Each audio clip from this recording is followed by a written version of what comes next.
guys, thanks for joining me. Today I'm going to show you how I did a wood carving with my Dremel tool. This is it. I used oak. And anyway, I'll show you step by step. This is made for a larger piece of furniture that I'm working on that will be a later video, but this is just the center decorative piece for that. So anyway, stick around and I will show you the process. I began using 3 pieces of oak plywood, 3/4 inch. Then I took my drawing and I cut it out with an X-Acto knife, then traced it with a permanent marker onto my wood.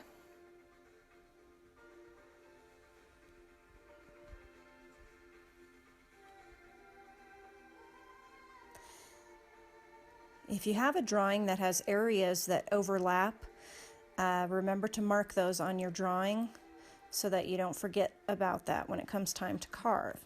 Now this is a medium size round carving bit. This is what I use for most areas that I don't have to get really aggressive and remove large amounts of wood, but also not real small detailed areas. It's a fairly efficient bit without being too aggressive.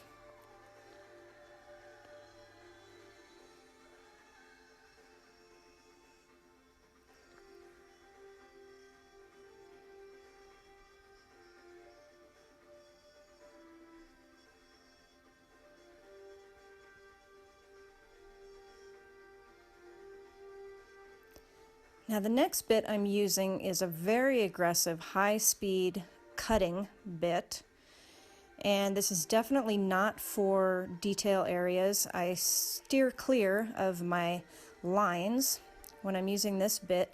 This is strictly to remove a large amount of wood in a small amount of time.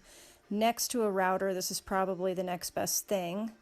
And what I do is just go with the grain and then against the grain, kind of in a crisscross pattern until I get to the depth that I want.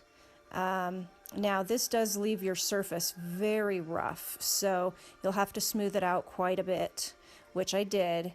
In the end, I ended up sanding quite a bit of the outside just by hand. So for this area, I'm going to go back to that medium-sized round carving bit. And this is not going to get me quite to the finished stage where my edge is real tight, but this will get me closer. Kind of remove a lot of that excess wood around the edges. A little faster than switching straight to a smaller bit. This is the medium size.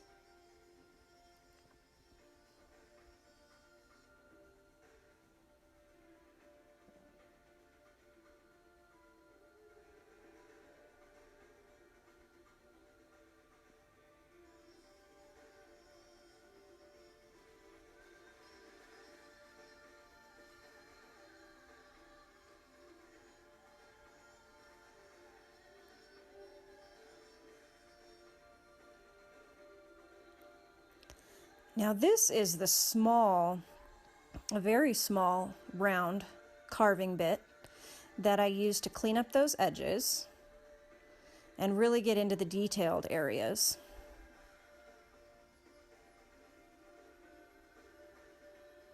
Now this is great for detail areas, not great for removing larger amounts of wood because you're going to have a lot of little divots in your wood.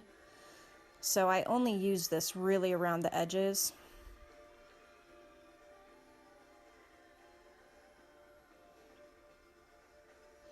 And the side walls of the carving.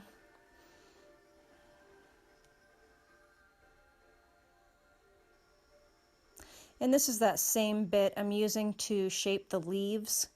I didn't want the leaves to have a look of just being flat. I wanted them to have, you know, the different leaves being shaped differently. So, pardon me, I would sand down or carve down, you know, different parts of different leaves to try to give it a, you know, a slightly more realistic look. Now this is similar to my high-speed cutting bit, except that you can see at the top it's rounded off, and so it works great for rounding out these edges.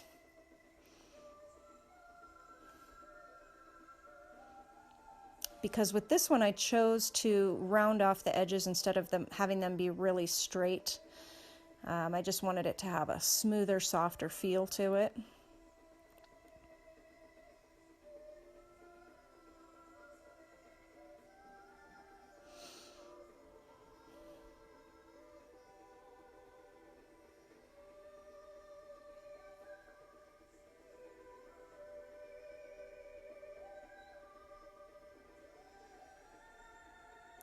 Now this is actually a chainsaw sharpening stone, and I have them in several different sizes. This is the smallest size, but as you could see, it's actually flat on the bottom, so it works great for smoothing out the side walls of the carving, but also running it along that negative space to really smooth out all the wood that's been removed.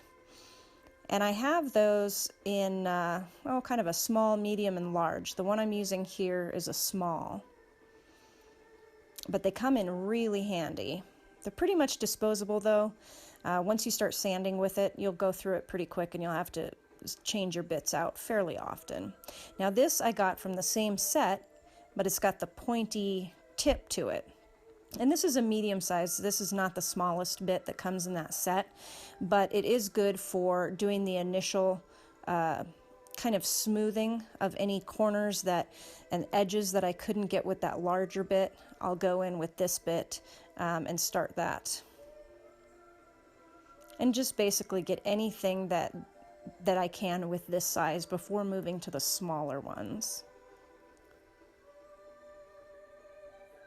Now this is a larger one, and I use this for smoothing also.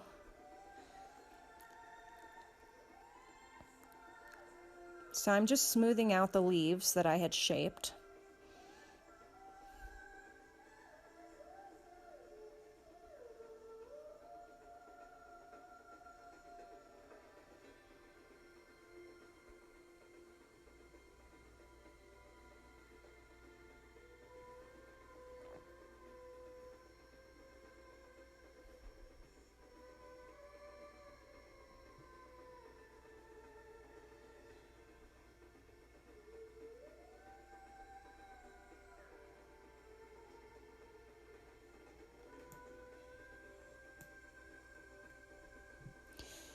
And using these bits pretty much brings me to the end. I just continue to do this with different sizes, making sure to check all my edges at every different angle to make sure that it's all completely ready for staining.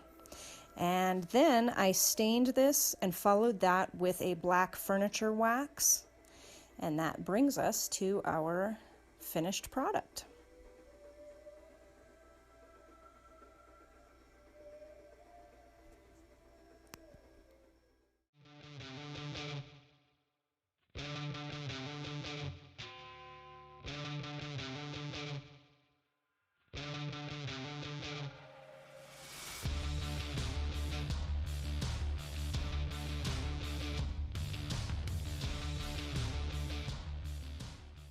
Thanks for joining me. I hope you found that helpful and useful.